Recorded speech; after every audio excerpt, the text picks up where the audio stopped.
divorce and remarriage.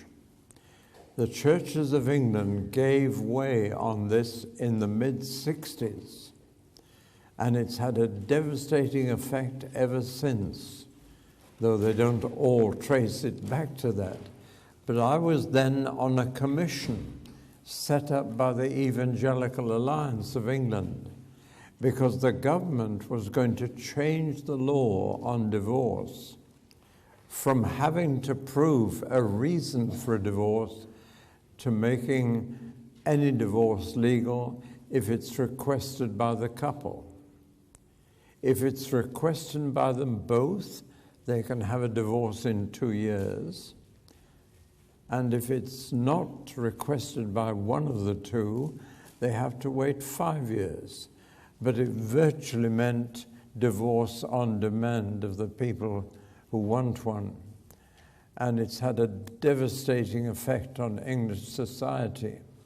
It's virtually become divorce by request, and therefore remarriage by request. I want to share this burden with you because I don't know where you are on this issue here, but it's going to become an increasingly difficult issue for the churches. And I don't want you to make the mistakes the churches in England made. There are plenty of people shouting out about abortion and about homosexual activity and now gay marriage. But Jesus said nothing about those things. But he said a great deal about divorce and remarriage. And it was neglecting that and accepting those things inside the church that actually led to all the other problems we've got. And we have therefore lost our moral authority to speak on anything of sexual ethics because the churches gave way on Jesus' teaching on that, which was crucial. And I don't want you to do the same if you still have a chance not to give way on that teaching of Jesus. Then you will have the authority to speak on all the other matters of sexual ethics that are thrown at us. And my reason for saying that is that this is precisely the argument that is being thrown at us now, even by bishops. Archbishop Desmond Tutu of South Africa has said on BBC, evangelicals have no right to speak about homosexuality or gay marriage when they are accepting divorces and remarriages. So that's being thrown at us very publicly. So I want just to take you very quickly through what the Bible says on this crucial subject. We begin with what God said at the very beginning. It was God who instituted marriage. And it's amazing that right there in the 2nd chapter of Genesis is a statement which Jesus later would quote and which Paul quotes, which is so fundamental. Genesis 1, God made male and female. Genesis 2, he said, it's right for a man to leave his own family, to leave his parents, and to cleave to his wife. That word cleave is a very interesting word. It means to be glued to his wife, to stick with his wife, to stay attached to his wife, meaning as long as they're both alive. And here is the picture of the relationship between male and female as God intended it. One man married to one woman for life. A heterosexual marriage which is permanent. And that's why that verse is appealed to right through the New Testament as fundamental to God. The other thing God said on this subject is one of the 10 Commandments, which are such an important summary of his laws for Israel. And the 7th commandment was, you shall not commit adultery. The commandments are all based on respect. respect for God, respect for his name, respect for his day, and then respect for your parents, respect for life, respect for marriage, respect for property, respect for other people's reputation. The whole of a healthy, happy society is built on respect. But if there's one thing that is rapidly disappearing from our society back in England, it's respect. We don't respect teachers now. They're constantly being assaulted by pupils. We don't respect the police now because so much corruption has been revealed in the police. We don't respect any figures of authority. And there's a general attitude of lawlessness coming in. But you can expect that in a post-Christian society. Respect comes from the law of God. And when people no longer think about the law of God as a guide, respect disappears. And it's so crucial to a healthy, happy community. Well, now that's what God said at the beginning, and it's absolutely clear. What Moses said was a little different. And it's a compromise on that.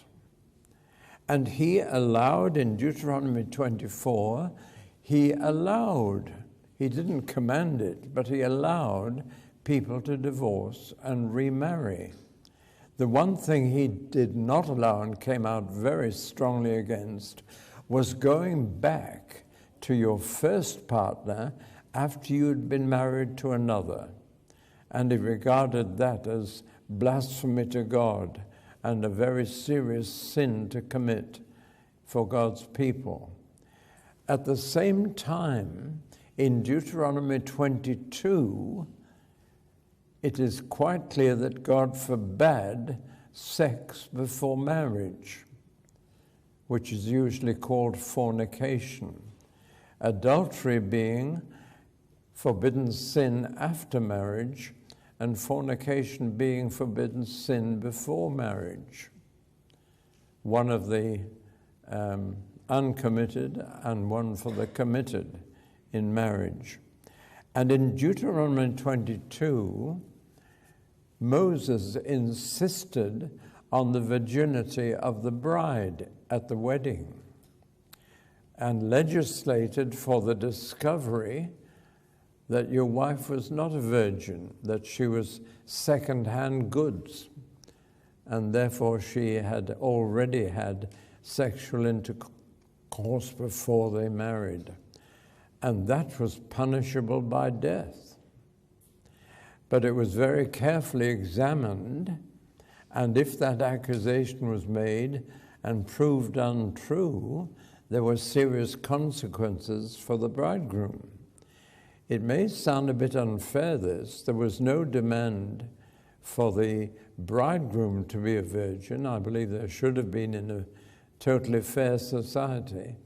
But the bride's virginity was proved in physical evidence, in blood. As the hymen was penetrated by the male, there was usually a flow of blood, and blood on the bed sheet was the evidence produced for her guilt or innocence. That's Moses. Interestingly enough, Jesus himself said Moses was compromising on that and adjusting God's law to human weakness, presumably because it was so common in Moses' day, divorce and remarriage, that he had to adjust the law of Israel to that situation. We move on to what the prophets said. Hosea we'll treat with first. Hosea was told by God, go out and find a wife among the prostitutes on the street. And Hosea must have been shocked. He said, I can see the headlines in the newspaper, prophet marries prostitute. And he was shocked. But God had told him to do that. And then God said, and you will have children, and I'm afraid at least one of them will not be yours. And then after 3 children, she's going to go back on the streets to her old profession, what's called the oldest profession in the world. And then what do I do? Said Hosea, well then, says God, I want you to go and find her and buy her back from the pimp who's controlling her, bring her back into your house and discipline her, and then take her again as your wife. And Hosea said, why do you want me to do all that? And God said, because I want you to feel like I feel. And then you'll tell Israel convincingly that they have betrayed my love, that they are an adulteress. And if you feel like that about your unfaithful wife, you will be able to tell them that's exactly how I feel. And that'll give you a message punch. And that's what Hosea did. Jeremiah is the next I want to quote. In Jeremiah chapter 8, God says to Israel, you've betrayed me, you're an adulteress, and so I'm going to write out a bill of divorce, and you will cease to be my people. And that's how they divorced people in those days. They didn't go to a court. It wasn't a matter of public law. They wrote out a bill of divorce. The husband wrote it out because I'm afraid wives were not allowed to divorce. The husbands did in those days. And they had to give their wife a bill saying they were divorced. And that bill was their security in finding another husband. And God is here saying in Jeremiah 8, I'm writing out a bill of divorce. But God didn't marry anyone else. And in the same chapter, he makes it quite clear, you are still my wife. And he calls her that after the divorce. And he promises in Jeremiah that he will always bring her back, so that it's not a divorce with a view to being free from Israel and marrying someone else at all. It's a divorce that still regards Israel as his wife, but there's clearly to be a separation. And that, of course, was what the exile into Babylon meant for God and for Israel, a temporary separation, coming together again later. I've met a number of Christians who've been married twice to the same woman. There's a Christian TV producer, has a channel for the gospel in Switzerland, and he was one of the loveliest Christians I've met. And I was so disappointed when someone said to me, of course he's been married twice. And I went straight back to him and said, have you been married twice? He said, yes, to the same woman. He said, before I became a Christian, we divorced and separated. When we both became Christians, or he said, when I became a Christian, she was one already. He said, when I became a Christian as well as she, I had to start courting her all over again. And for months he courted her and loved her and then married her all over again. Oh, I said, I'm so glad. And that really took away any difficulties I had immediately. Well, God remarried Israel after 70 years of separation. He didn't turn to anyone else. Malachi, of course, reveals God's real heart about divorce and remarriage. And there Malachi the prophet says, I hate divorce, because he called it a covenant.